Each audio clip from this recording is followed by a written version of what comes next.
à toutes et à tous et bienvenue sur Bizéo, la web TV de la communauté économique varoise. La transition numérique est-elle une question de survie pour les entreprises? Si les dirigeants ont pris conscience de l'importance de mettre en place une stratégie digitale, le temps, le coût ou encore les compétences sont-ils des freins? La transition numérique, c'est le sujet que nous allons aborder avec nos trois invités. Avec nous, Jacques Bramardi.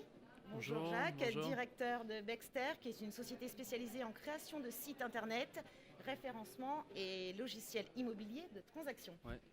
J'ai à peu près tout dit. Intranet aussi, ouais, mais c'est ça, Et c'est bien. intranet. Ouais. J'ai également Vincent Meignier avec moi, qui est consultant en stratégie numérique et fondateur de Tribaleo, une agence spécialisée dans l'accompagnement des TPE-PME sur Facebook. C'est ça, bonjour. Bonjour Vincent. Et enfin Vincent Parisot, qui est Bonjour. directeur de la communication Orange Sud-Est. Bonjour Exactement. Vincent. Alors, une question que je pourrais peut-être m'adresser à Vincent. Est-ce que les dirigeants de PME sont-ils parvenus à prendre le virage du numérique ou alors est-ce qu'il y a encore des entreprises qui se croient à l'abri? Alors, il n'y a pas beaucoup d'entreprises qui se croient à l'abri. Ça, c'est sûr que les évolutions numériques de ces 10 dernières années ont fait comprendre à tous les dirigeants d'entreprise qu'il va falloir prendre ce virage. Après, selon la taille de l'entreprise, selon le secteur d'activité, selon le niveau de maturité des dirigeants et de l'équipe dirigeante, certains l'ont pris plus ou moins vite. Alors, des éléments de l'écosystème d'une entreprise qui sont autour, le type de marché, le type de client, le niveau d'internationalisation ou pas de le Ça business, dépend du secteur aussi, à accélérer ou d'activité. pas ces actions-là. Donc c'est difficile de répondre de façon globale, mais ce qu'on peut dire, c'est que depuis 3-4 ans, quand même, on a vu une accélération quand même forte, majeure. Il y a beaucoup d'études qui montrent que les entreprises, celles dont on parle aujourd'hui, les petites ou de taille moyenne, montrent que celles qui ne sont pas présentes soit sur le digital au sens large, soit qui n'ont pas digitalisé un certain nombre de leurs façons de travailler, de leur acte de vente ou de relation client, ils ont des croissances qui sont un peu plus faibles que les autres. Et comme en ce moment je la crois que le croissance, chiffre, il me semble que je l'avais noté, c'est le double à peu près. C'est sont le double. 26% plus rentables que les autres, celles qui ont une présence. C'est le chiffre Ouais, que il y a j'avais ce- trouvé. il y a ce chiffre-là où il y a le taux de croissance des entreprises, c'est pas à peu près le double. Donc dans des périodes où les niveaux de croissance sont relativement faibles, Mhm. avec une économie globale qui progresse assez lentement, pouvoir faire le double que le nominal des autres entreprises, c'est des impératifs évidemment sur lesquels on regarde attentivement. Et donc les chefs d'entreprise sont maintenant quand même l'accès à l'information sur ce qui se passe, des salons comme aujourd'hui, des entreprises comme nous autour de la table sont là aussi pour évangéliser et montrer que ces outils-là sont simples d'utilisation, permettent de gagner du temps, permettent d'optimiser la relation client et puis permettent de combattre plus intensément dans le monde, même si ici on est dans le Var, la concurrence elle n'est pas forcément que française ou varoise, elle est souvent internationale.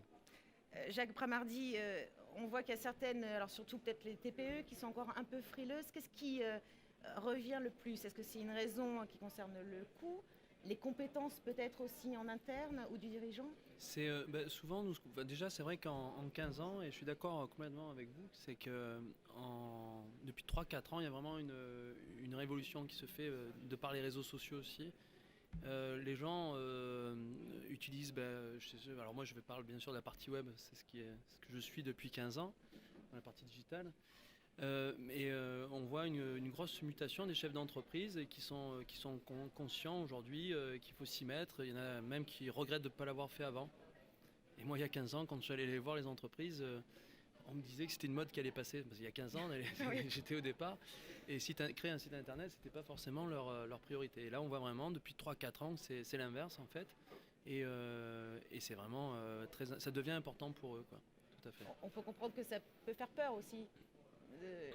Par où commencer finalement Alors là, c'est quand on n'y connaît pas grand-chose? tout à fait, c'est la difficulté d'essayer de bien le faire à un coût aussi faisable, de ne pas se faire avoir, parce qu'il y a dans le digital et dans le web, il y a de tout. Mais moi je vois depuis 3-4 ans qu'ils ont une meilleure culture, que le chef d'entreprise en fait, en face, que l'on rencontre, a une meilleure culture, en tout cas site internet, référencement. Il commence à savoir en quoi ça consiste. Et là, c'est agréable lorsqu'on est en face et on maîtrise le sujet. Puis, voilà, un échange. Ouais, tout à fait. Alors, les réseaux sociaux sont omniprésents aujourd'hui. Il est aussi stratégique pour les entreprises d'aller à la rencontre des internautes. Donc, Vincent Meignier, je rappelle que vous êtes l'expert Facebook au service des TPE et des PME. Pas d'experts, hein. Alors, quels sont les bénéfices pour une PME d'être présente sur les réseaux sociaux? déjà le premier bénéfice, c'est de fidéliser sa clientèle via les réseaux sociaux. C'est vrai que souvent une entreprise se dit tiens, on va utiliser les réseaux sociaux pour se faire connaître, mais vraiment le premier bénéfice qu'elle peut voir concrètement, c'est revoir ses clients plus régulièrement, voir une augmentation du panier moyen parce que eh bien, cette page Facebook permet de garder le lien avec sa clientèle. Voilà. C'est vraiment le premier bénéfice et puis c'est également permettre à ses meilleurs clients de recommander l'entreprise à ses amis. C'est cette fameuse visibilité organique qu'on peut atteindre naturellement dès lors qu'on diffuse en tant qu'entreprise sur les réseaux sociaux du contenu que nos clients apprécient. Enfin, ça demande quand même certaines compétences. Ouais. Et ça demande du temps aussi, les réseaux sociaux. Ouais. Et puis une certaine prudence aussi. Il faut être. Qu'est-ce que vous proposez vous comme solution? Comment ça se passe? Concrètement, alors déjà en ce qui concerne le temps, il ne s'agit pas de publier déjà 3 fois par semaine ou 4 fois par jour comme je peux l'entendre souvent. Oui, C'est d'abord la qualité du contenu qui prime. Et ce contenu, effectivement, c'est celui-là qui prend du temps à créer.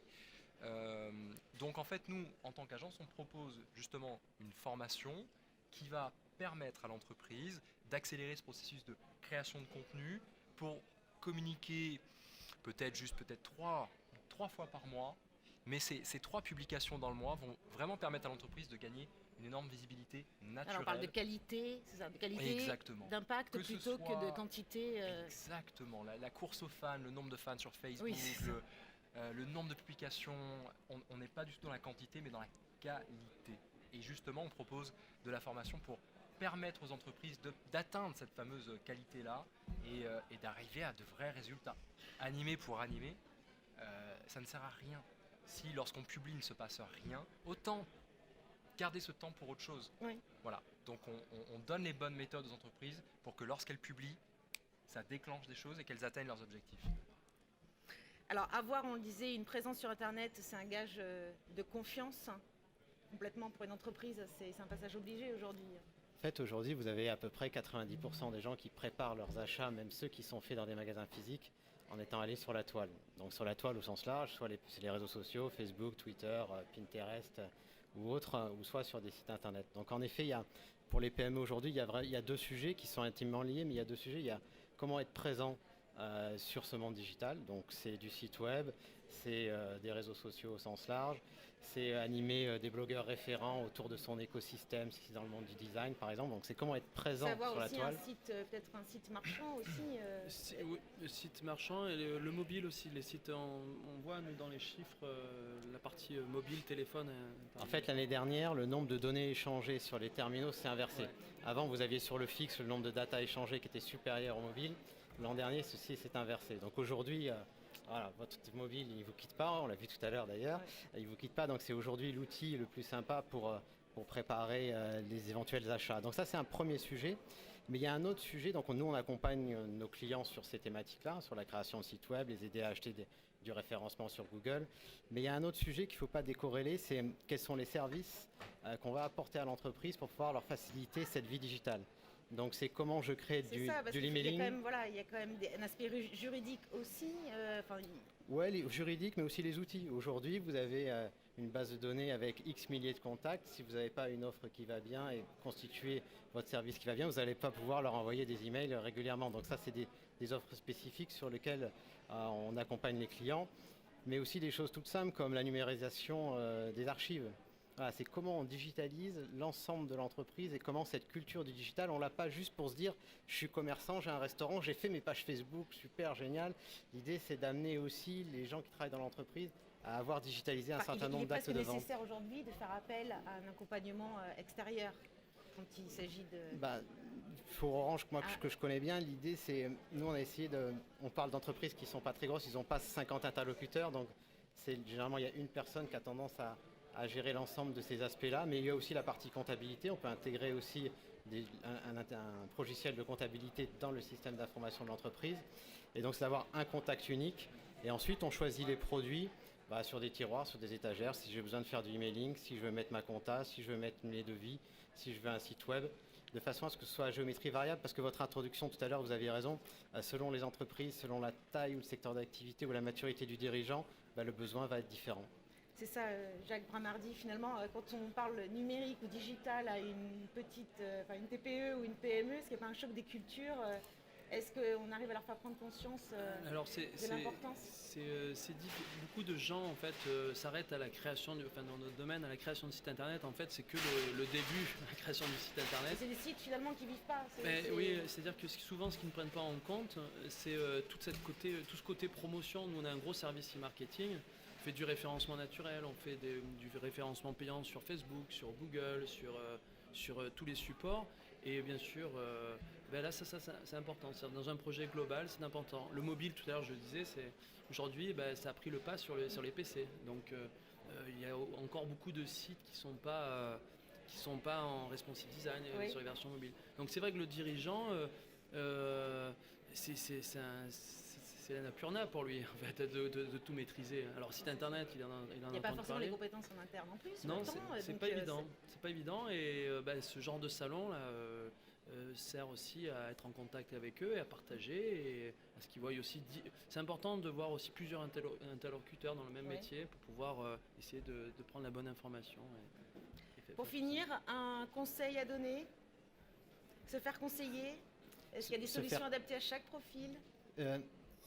Tout existe. Aujourd'hui, vous avez des commerçants qui vont sur des salons. Aujourd'hui, pour le paiement, c'était compliqué avant. Aujourd'hui, avec un petit boîtier à côté de son téléphone portable, on peut faire du paiement, donc on peut faire du business à peu près n'importe où. Se dire que le numérique donne l'accès à des choses qu'on n'imaginait pas. Et donc, du coup, participer à des salons comme ça pour aller imaginer l'avenir de son entreprise. Ouais. Vincent ? Un conseil ? Allez sur Facebook à fond. Soyez présent sur Facebook. Ouais, faites peu mais bien. C'est vraiment, moi c'est mon credo quoi.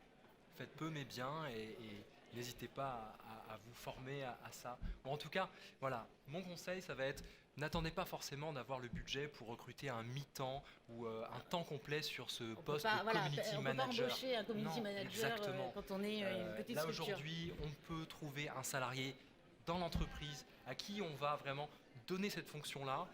Il suffit juste d'accompagner pour que ça se passe bien.